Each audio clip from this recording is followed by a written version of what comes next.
you have a way of thinking about the way the world is and the way money works. And it's so hard for people to shift the mindset from, hey, I don't have to work anymore. I don't have to work anymore. I could invest in real estate, or I can invest in the stock market and maybe not work. It's just so hard for people to wrap their head around that.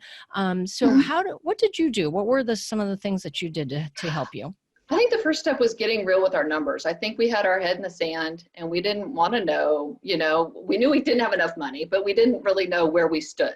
And so when we sat and looked at the student loans and looked at, like, we'd paid on them for years, but hadn't made any progress, right? Because the interest level is so high that you're paying next to nothing on the principal. It was heartbreaking. And then, we had embraced some of the myths, like you have to have a car payment your whole life and you have to work your whole life. And so we ended up doing Financial Peace University through Dave Ramsey. And just not only the class, but staying, like, constantly listening to the podcast and hearing about people winning and hearing about people being successful kept us there. There were people who were in much worse conditions than we were in, and they did it. So we knew we could do it, but we had to keep motivated and keep plugged in to stay that way. Yeah. That's interesting. We had another guest on the show who talked about that she had gone through that, and she actually now gives her residents at her apartment building access to that Financial Peace University in an effort to not only help them, but also to make sure that they pay their rent and that they're responsible. So it's really smart.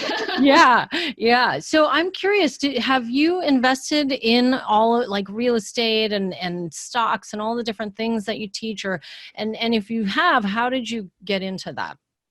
So most of our investment right now is in the stock market. That was kind of a nice, small, safe way to start.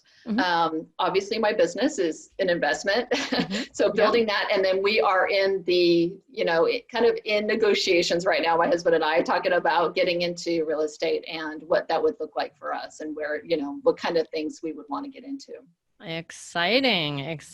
I still remember going to my financial advisor many years ago now, and asking them, what is the next step, right? I've paid off all my debts. I've done all the things that you're supposed to do. And what is the next step? Not one ever told me, hey, you should look at buying some real estate. Right. And I kind of fell into and stumbled upon it by accident.